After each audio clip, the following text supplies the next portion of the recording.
လေဆိုတော့တိတ်တထောင်ရတာဒီမင်းသားအေဂျင့်မောင်ပါဆိုပြီးတော့ဒီ page တစ်ခုတော့မဟုတ်ဘူးเนาะ reel တစ်ခုကနေတက်လာတာတွေ့တယ်အဲ့ဒါနဲ့ပတ်သက်ပြီးတော့လေဒါ agent မောင်ရဲ့ပရိသတ်တွေfan တွေကတော့နာကောင်းနာကြတာပေါ့နော်တနည်းအားဖြင့်တော့ထုံးစံတိုင်းပေါ့ကျွန်တော်ကိုဆဲကြသည်ပေါ့တူမင်းသားကိုထိတယ်ဆိုတဲ့အတိုင်းဒါပေါ့နော်ဟုတ်ပြီ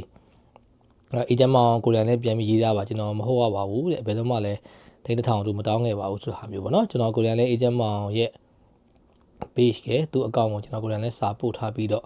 ကျွန်တော်ပြောရပါတယ်ညီလေးလို့အကိုမင်းပြောတာမဟုတ်ဘူးဆိုတာပေါ့နော်ဟုတ်ပြီအဲ့တော့ဒါတော့သူ့ရဲ့ page ထဲမှာကျွန်တော်ဝင်ရှာကြည့်ရင်တွေ့လိမ့်မယ်ဟောဒီနေ့ကျွန်တော်ပြောတဲ့အကြောင်းအရာတော့ကျွန်တော်တို့ဒီကိုလုတ်ခဲ့တဲ့လို့တခုကိုပြောတဲ့စကားတခုပေါ်မှာယောက်ျားပြည်သားဆိုတာတာဝန်ခံမှုတာဝန်ယူမှုဖြစ်ရှိပါတယ်ဒီနေ့မှာတော့ကျွန်တော်ဒီနာမည်တက်ပြီးပြောပိုင်ခွင့်ရှိရလို့ဖြစ်တဲ့အတွက်ကြောင့်နာမည်တက်ပြီးတော့ပဲကျွန်တော်ဒီနေ့ကျွန်တော်ပေါ်တင်မဲ့ပြောပါရမယ်ကျွန်တော်မင်းသားနေဝင်းကိုကျွန်တော်ပြောတာပါเนาะတိတ်တထောင်ရရဆိုတဲ့အတိုင်းအတာမှာမြန်မာပြည်ကကျွန်တော်ပြန်ကြားရတော့တည်င်းအရာကျွန်တော်မင်းသားနေဝင်းဒီလက်ရှိအနုပညာကြီးတိတ်တထောင်တောင်းနေပြီဆိုတဲ့အတိုင်းအတာကျွန်တော်ကြားခဲ့တဲ့အတွက်ကြောင့်ကျွန်တော်မင်းသားနေဝင်းကိုပြောတာပါ